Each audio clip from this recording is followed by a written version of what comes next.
Time to bring the tablet up. Sorry. That's fine. Okay. You want to go ahead and do the intros for us? Good evening. My name is Rhonda Dove, and this is my handsome husband, Andrew Dove, and we are 32 Forever. I'm going to need you to come closer to stuff. Okay, cool. And we're 32 Forever, guys, and we just want to say thank you for supporting and tuning in. We hope that the topics that we have are topics that you guys want to hear. Something that can actually be a benefit. Yes. Something that we say or, discuss in our discussions. Right. Can benefit you and help you to get through maybe a rough patch. And anytime you have something that you would like for us to discuss, because we have been through a lot. We are not experts. No, but we're willing to share any and everything that we've been through with you guys. So if there's something that you guys would like for us to touch on in the near future, just send us a message. Say, hey, can you guys talk about this or let us know how you got through this? But here's the thing. I was thinking about this all day. What if we do a ask us anything, but we gotta have you guys to actually submit questions in advance, in a week in advance, so that we would not to prepare for the questions, but be able to compile the questions and prepare for the questions. No, yes, like I need to prep. Like I said, we're an open book. We are an open book, but I would like to be able to at least think about the way I would address answering some questions. So, for those of you who are watching right now, if ask us anything. If you would like for us to just do one, ask us anything. If you give us some hearts and thumbs up and likes and all that, and we would be willing to we'll have some way for you to get your questions to us, and so that we could be able to answer your questions on the show coming up. And the reason we're saying you can ask us anything, we have been through a lot. We've been married for over 30 years. We have been through 2 separations. There's just a lot. A whole lot. Anything that you could think of that could happen to cause someone to separate, yeah, that's us. But God brought us through. We're here. Amen. My tablet refuses to work today. So why don't we just focus on our people that we have? All right, so cool. And our topic for tonight is... I want to trust my spouse. Or do I? Do you trust your spouse? I hope you trust your spouse. I trust mine. Ooh. You know what I was thinking about all day today? You hear this a lot from women. They'll say, I trust my spouse, but I don't trust other people. Oh, yeah, you'll hear me say but that. See, I got a problem with that. Why? Because here's why. If you can say, I trust my spouse, I just don't trust other people. See, you don't know the other person or other people, so how can you say that you don't trust someone that you don't know, that you haven't even met? This. But you cannot trust somebody that you don't know. You what? If you saying, like for me, just say me. You say you trust me, but you don't trust the other ladies out there. Just out there. I trust them all, because if they know me, they know better. No, but they don't know you. I'm just saying this. Then I don't trust them. See, that's the problem that I'm having. See, and I don't have a problem with what I'm saying is the qualm that I have is the when you say that, you're saying that you don't trust someone that you don't even know. I don't mean that your husband or whoever's in a relationship with somebody, but just saying just in general, you just don't trust other people around your spouse. This. Whenever, I'm going to speak this from a woman's point of view.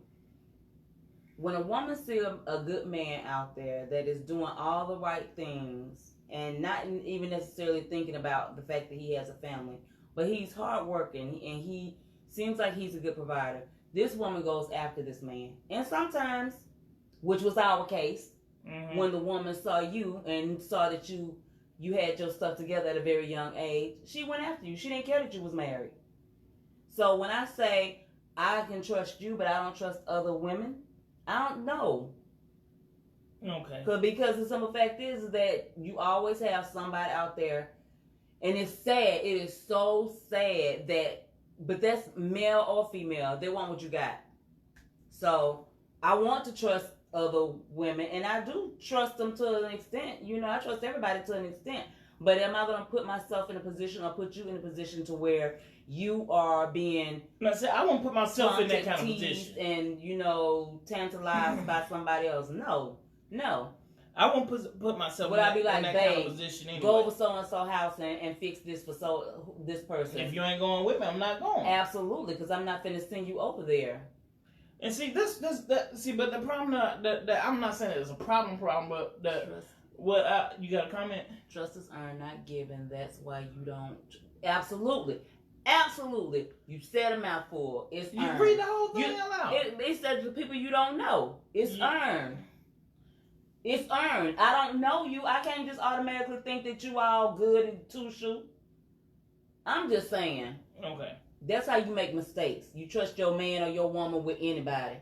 I didn't say you trust them with. I'm just saying, just in general. I'm not saying you just trust them to be in the company of. I'm just saying in general. Just in general. In general, I will continue to say, don't touch my man, don't hug my man, don't look at my man too hard. You can look, but you better not touch. I'm just sorry, I'm saying. Yeah. But you know how I feel about that, but about you too. Remember we went to our best friend wedding, and some dude from your childhood. I didn't even remember that guy. Was crying over you the whole time. We was at the wedding and the reception, and I had to actually hawk this fool because he. Don't call this man a fool. You don't even know him. I don't know him, but he was finna know me real quick. But I had look, you know, now see that I could say, you know, I don't trust that man. Did you trust me? Yes, I trust you. Then what was you worried about? I wasn't worried about nothing. Okay. Because wasn't gonna jump off anyway. Not with because he didn't take into consideration the fact that we were married. But anyway, I'm finna roll up. That man didn't even know you were there. Yes, he did. He knew you was he knew I was your husband. Oh. He knew that. Oh, well, I don't know who he was then, and I still don't know who he is now. Well, anyway, so I want to trust my spouse, and we have some ways that you can trust your spouse. And it goes both ways. Phyllis says, "Hey, Phyllis, how you doing, hon?" But hey, check this out. The first thing that you got to be true to your words. If you want to gain your spouse's trust, that you want to gain anyone's trust, you got to be true to your words. If you promise something, you have got to keep that promise, and don't make promises that you can't keep. Say what you mean and mean what you say. Yeah, seriously. You know, if you have no intentions of keeping a promise, don't make that promise. See, because it will make it harder for your spouse to trust you if you're just throwing things out there. Right. You know, just like when you ask me or tell me, hey, I have this qualm with you, I got a problem. Can you? I need you to fix this, and I could say, sure, babe, I'm gonna fix it, and I don't do anything to fix it, and it causes a rift between you and I. Now, if I say, and you know me now, if you say something, I'm like, okay, I'm gonna try.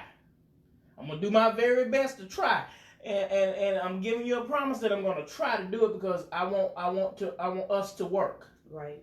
So I'm giving you a promise that I'm trying to keep. That I'm doing my very best to keep. And I think if you're doing your very best, if you give somebody your word, you're doing your very best to honor that. I think that warrants trust. Yeah, but this is on a whole different type of trust issue, because it's like it's the little things that you're always saying, not you in particular, but that's always being said that I'm gonna do this and I'm gonna do that, and nothing ever comes to fruition, then it's like now you'll start saying, well, I'm gonna do this and I'm gonna do that, and then your spouse, and I do it sometimes, you be like, I'm gonna do this, and I be like, Hey D, how you doing, bud? So, and you, I believe we was having a conversation the other week, and you said, you said you were gonna do something, and I was like, and so why you do that? I said I was gonna try. That's what it was. It was something that you said you was gonna try to fix that I was maybe complaining about. I don't know. Yeah. But the thing is that it's not so much as me not trusting you to try, as much as me saying, well, okay, there's another opportunity for you to try this, because we've had this discussion before. So try again. Okay. But it's not that I don't trust you. It's just that, well, we'll have to just wait and see how that turns out. But I mean, trusting, if there is, okay, so especially if there has been infidelity in a relationship. Whew, that's a whole. If there has been infidelity in a relationship, to regain trust like that is really, really hard. It's hard. It is really hard to do. Because a broken heart is hard to come off of. It's hard to heal. But I want to know, why is it so much harder for a man than it's hard for either one. Yeah. I have seen women soften up and be willing to give that chance to rebuild the relationship a lot faster than a man. What's the difference? If y'all out there knowing them, tell me, what's the difference? I don't know. I guess with a man, even though it goes both ways, it's like that's the ultimate, betrayal. Yeah. But it's the same thing with but a woman. It is. But with a man, it's like. Let me see your face. Come on. With a man, it's like, hey, she was mine and is mine, and now somebody else done tainted what was mine. I can put it that way. I mean, and because you fall short of saying, I wouldn't call you property or anything, but it's like I can't go this way. I can't do it. Okay. But you're right, because remember, out of the 2 times that I cheated, he cheated. You forgave me both times. And the second time, it was by God's grace that we got back together, and for you to forgive me. Absolutely. And it took forever for you to build that for me to build that trust back up. Phyllis said it's ego. I believe that, Phyllis. And it is ego. You're right. You're so right, Phyllis. I believe that. It's like someone's taking something from you. Yeah. So, I know you forgave me, and it wasn't easy. And for you to get to where you are at now, as far as your trust with me, it was a lot of things that I had to do to instill that trust, to build upon for that trust to be built back up. I had to put things in place to say, hey, look, I'm not going down this road again. Right. And there again, I had to be true to my word. I had to promise you that I wasn't going to do it again, but then my actions had to back up the promise. Actions always speak louder than words. Yeah. So, with everything, whenever you're going through a difficult patch, the one thing that you have to learn how to develop is effective communication skills. Yeah. Because I know that while we were going through trying to rebuild our relationship and rebuild trust in one another and to learn how to love each other again in the manner in which we were supposed to, we had to be open to talk with each other and communicate with each other. Everything. I mean, every little thing. Yeah. Things that some people might think, well, why you have to talk to your husband or your wife about that? That's just stupid. You can't just but it wasn't at that point no more. It was at the point where we're trying to learn each other again. We're trying to learn how to trust one another again. So in order for us to be able to trust each other again, we had to over communicate. Right. And the thing is that a lot of people think that talking ain't getting you nowhere, or you just always, you don't have to know every little thing. But when you have lost something that was very valuable, and it does not come easy. So if you over communicate and you let them know, and you don't have a problem with it, because we still check in. Well, he check in more than I do because I don't really do anything. So, but he checks in all day. You know, number one, we like talking to each other for the most part, and so communicate. Where your whereabouts is very important. It's not a matter of, well, it is at that time. It is. I don't trust you, so you do need to tell me where you at. but see, remember, but you know, how often have you heard me say you can never ever over communicate? There is no possible way that you can over communicate to your spouse. You know, you have got to be, you got to communicate your feelings effectively. You do. You've got to do it effectively. You just can't just, when my wife says she has a problem, and with me, she lets me know. There were times where she would say, you can hear me, but you're not listening to me. Right. So I would have to stop and really try to listen to what she was saying to me. And you've got to learn how not only be an effective communicator with your spouse, be an effective listener as well. Absolutely. And I think, you know, some of us, we fall short, and we think we communicate well. Or we think we're listening well, and we hear it, but we're not hearing it. Right. And that's the problem that a lot of us have in our relationships, is that you're sitting there and you're having a conversation, and the person is hearing the words that are coming out your mouth, but they're not hearing the emotions that's coming along with those words, if that makes any sense. Mm-hmm. Because a lot of the times it's not just what is being said, it's what's being said and how it's being said.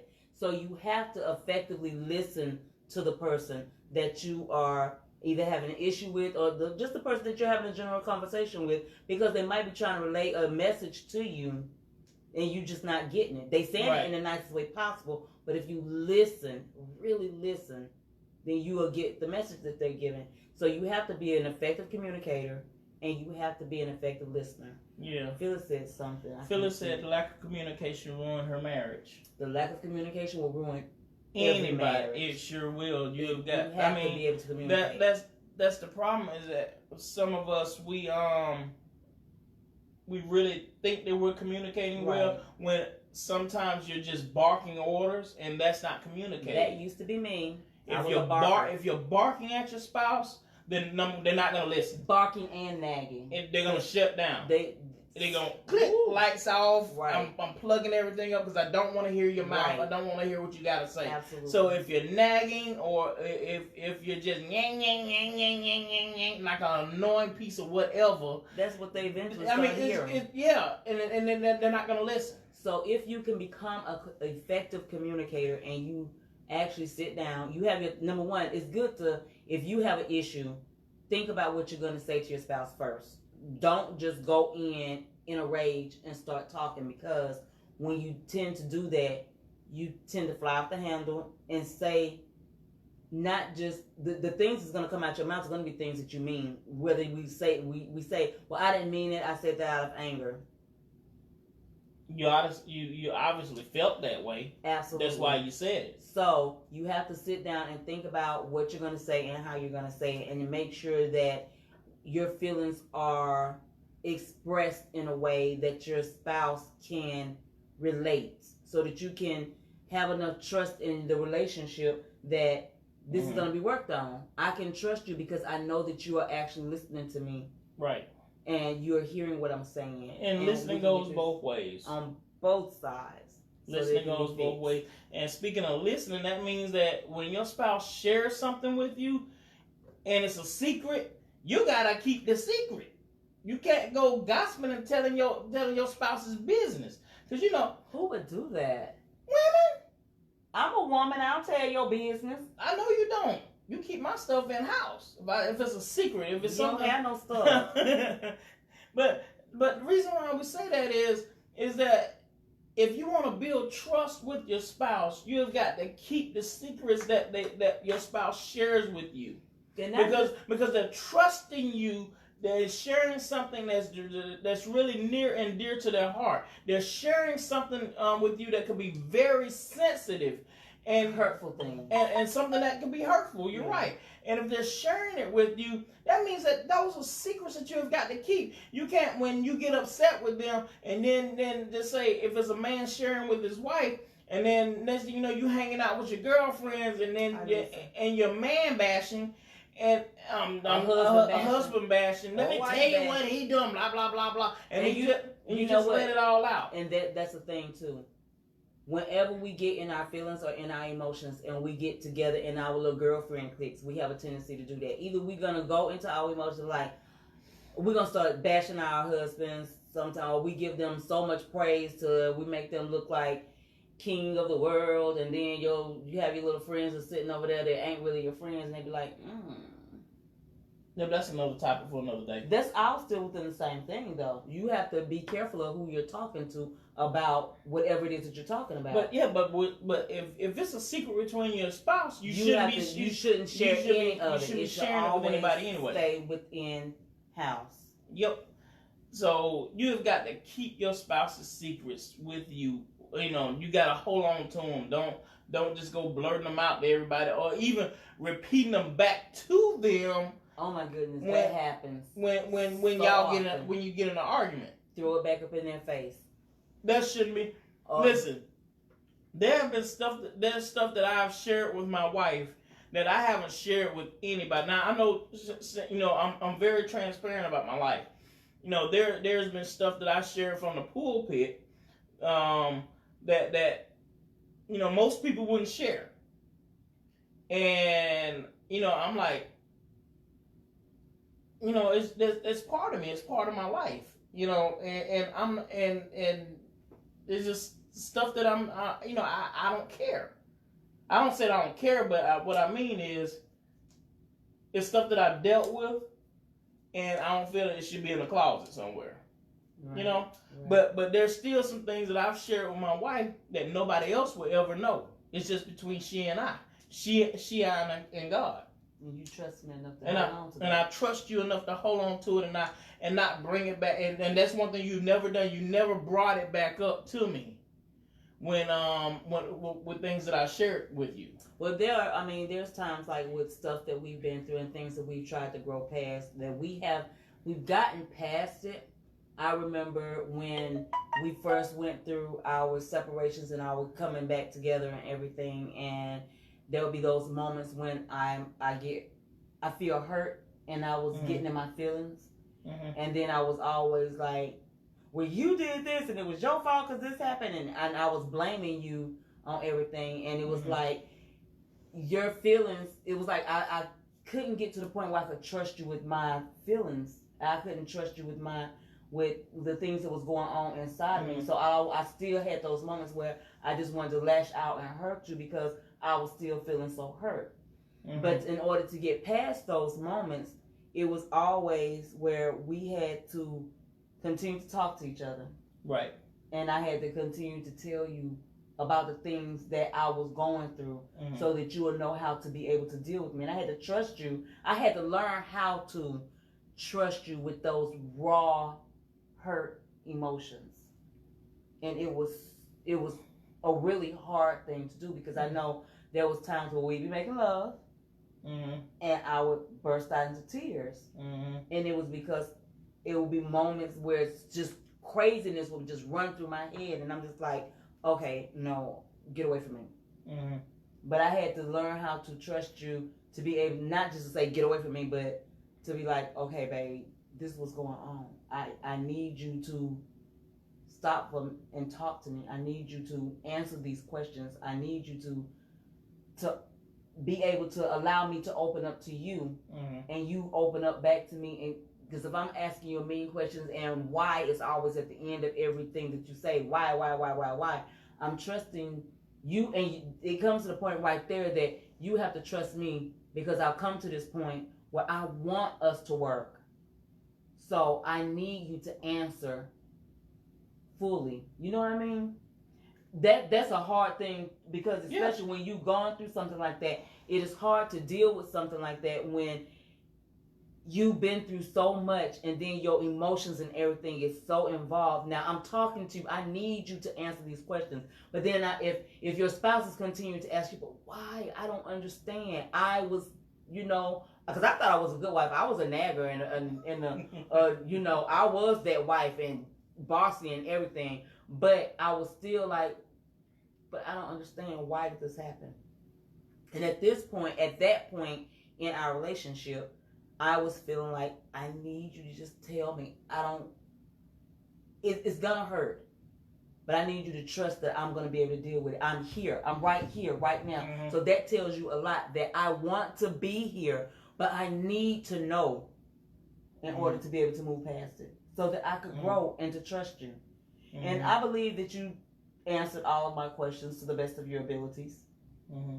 That is. So it's just like, you have to be able to cut into the rawness of those wounds in order to be able to move past and heal and learn how to trust again. And what you're saying is that you have got to be, like with me, I had to be supportive of you and your feelings, because you put yourself out on a limb. Absolutely. Opening up. And I know sometimes it's difficult for a lot of us, a lot of spouses, to open up to their spouse, because you don't want to feel that vulnerable.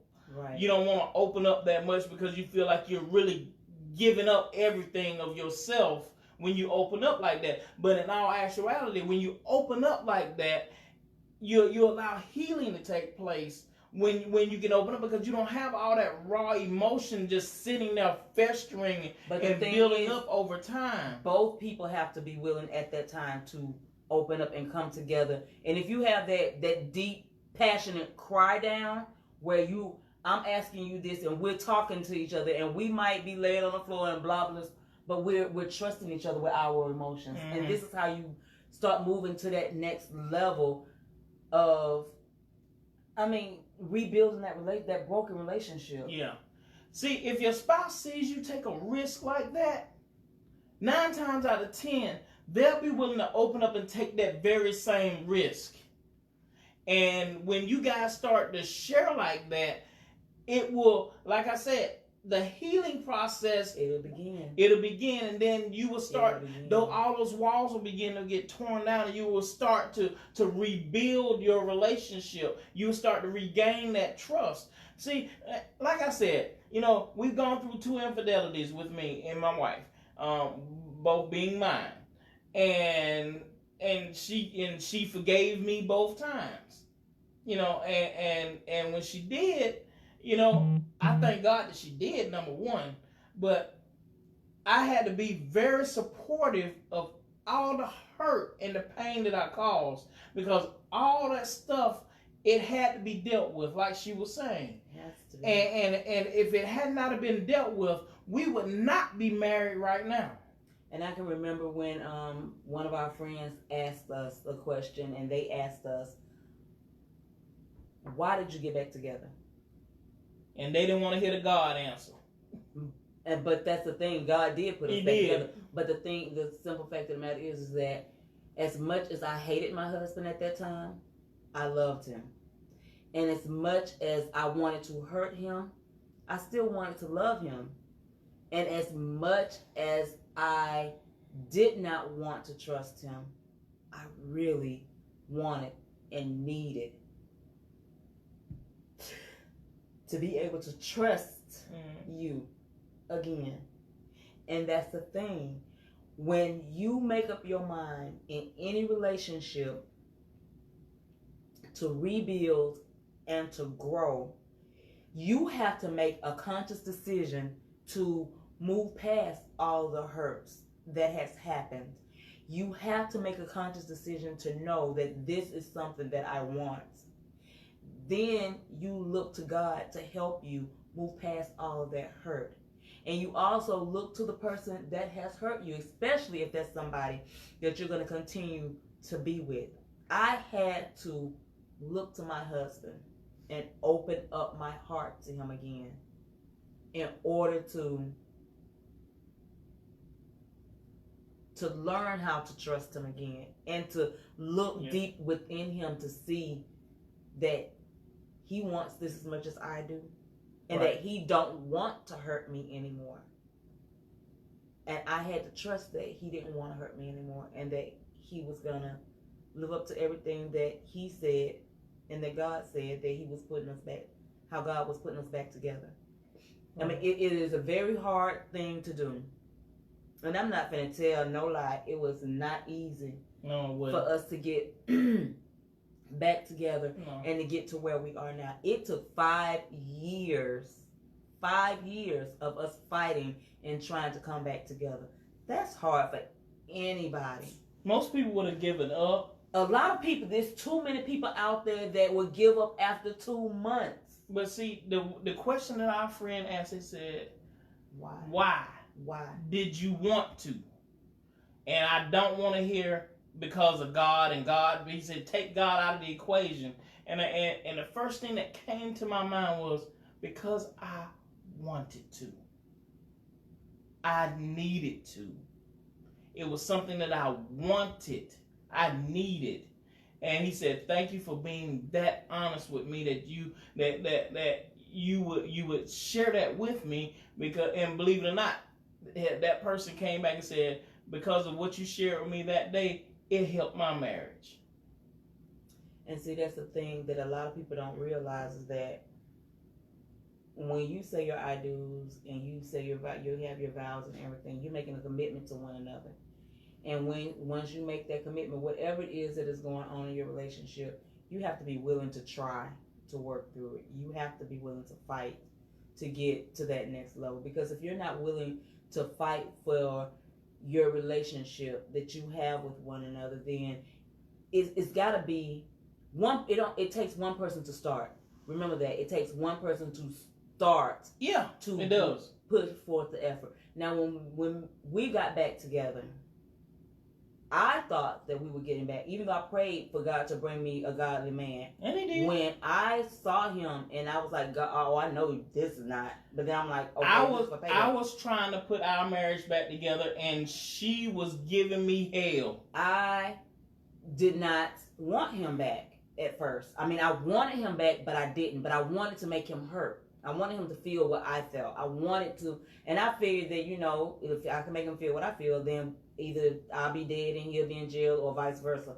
But that wasn't the plan that God had for us. But the thing is that he did not stop pushing. He did not stop coming in. Everything that I did that was ugly and negative when he was coming back trying to help put our marriage back together.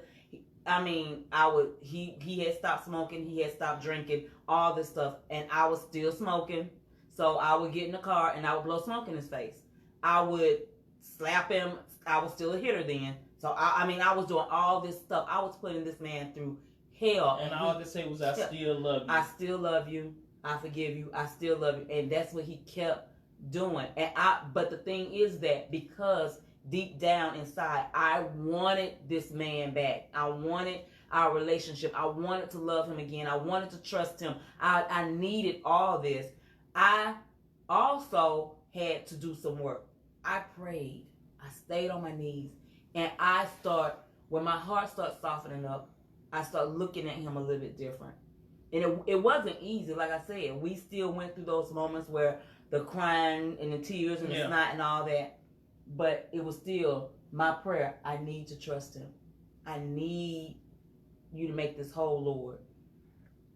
And through time, again, it was 5 years when I realized that I am sure that God put that trust back in me before that. Right. But it took 5 years for me to realize that I had totally forgiven him, and I felt like I could completely trust him with everything. Ricardo said, can we start over? He missed the beginning. When we end the live, you had to go back and hit the replay. Sorry.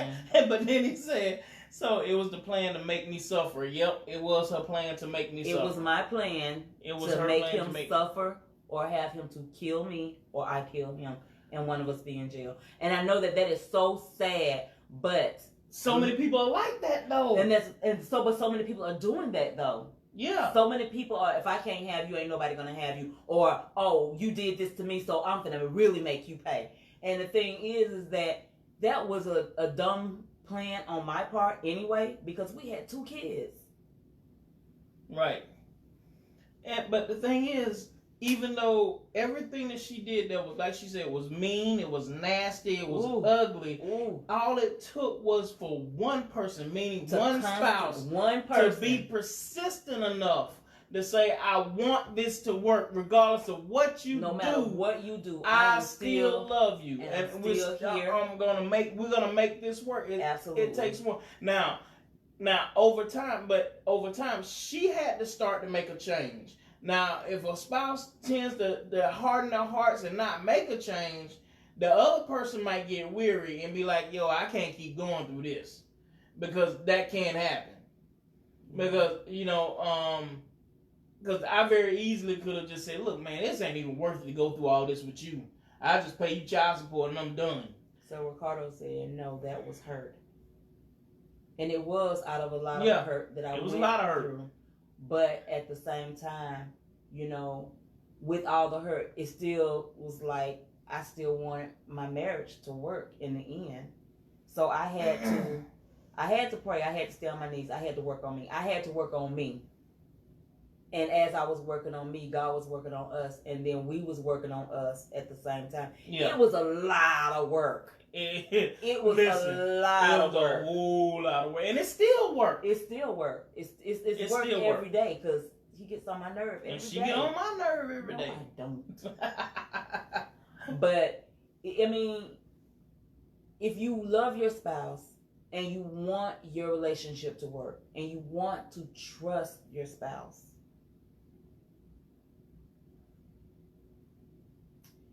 he might do some crazy things sometimes, but I'm going to be there right there beside him, and I'm not going to place judgment. And that was what I was saying. You never, ever judge. When your spouse, when they open up, when they open up to you, don't judge them with what they open up to you with. Don't point the finger and wag the finger because what they've done is they've shared something how they feel. What you should do is not make it difficult for them to trust you. Because once you start wagging that finger and judging, they won't ever trust you with anything again. They're gonna clam up. They will draw back, and they're not. And they will never ever share anything with you again. That line of communication to stay open. So when you're having conversations and you're talking with each other and you're communicating earnestly what's going on in your life, even if you mess up, you mess up. If you do something stupid, you do something stupid. We all do something stupid. We all do.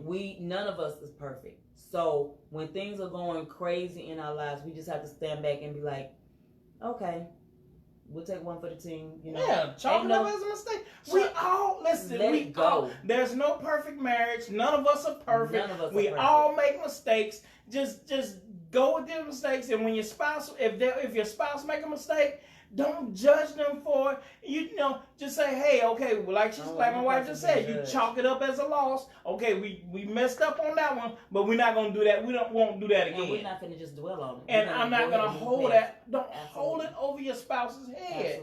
To remember when. Put it like in the sea of forgetfulness. Try to. I'd say try to. You put it there. I mean, you always remember the things that you've been through, but you let it go, so to speak. Because anybody who's lived through anything, that's where your testimony comes from. You lived through it, but if it's something that is that you can keep bringing up just because you know that this is something that the other person did that was stupid and you just want to throw it in their face because you did this, because you're so stupid and you don't think about things like that. And y'all, again, I'm not perfect. Every now and then, I'd be like, but then I have to stop and I'd be like, you know what? I do dumb stuff. We both do dumb stuff. So just throw that on over there. That's just something that we just have to get past. Because he's not perfect. I'm not perfect. I love him. He loved me. Right. I trust him with my life. And I trust her with mine. And our finances too. Yeah. That's a hard thing too. Yeah. I mean, finances go along with it too. But if something is important to your spouse, it should be important to you too. It should be important to you too. If something is important to your spouse, it should be important to you too. And if it and you might not agree with all of it, but as long as you can at least sit down and discuss it. You can discuss it and acknowledge it. Acknowledge it. Don't just chalk it up and be like, you stupid fool. That's so stupid. That's just a dumb idea. Yeah, don't do that.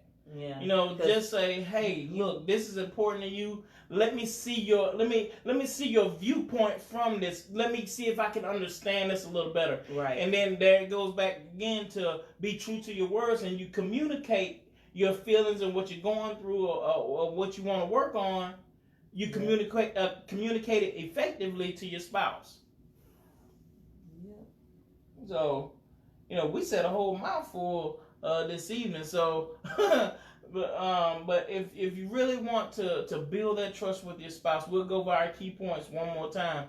The first one was you got to be true to your words, meaning if you make a promise, you keep the promise. And then you have to be an effective communicator. And then you've got to keep your secrets between you and your spouse. Don't go blabbing your business out to everybody. Always remember to be supportive of what your spouse is involved in. And never ever judge your spouse for anything that they share with you. Don't hold it over their head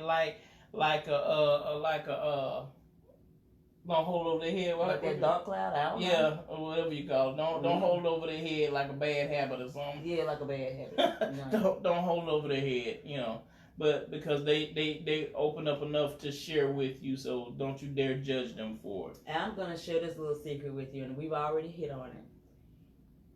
When you're in a relationship with someone and you want it to work, don't always think about what the other person is doing in the relationship. If you want your relationship to work, give it 100% of you.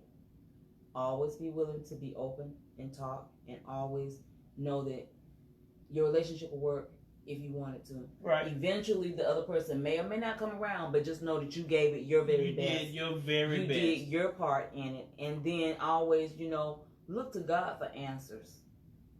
He gave them all to us in His Word. So...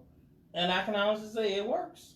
It worked for us. It did work for us. 30 years later. Well, it's more than 30 years now. I don't know how long we've been together. We've been together for a long time. Long time. And said, you looking good. Can you call him? Sure, sweetie. If y'all don't know, that's our cousin. Right. The only thing we doing a love date, hook up around here, wife swapping or whatever. Nah. I know.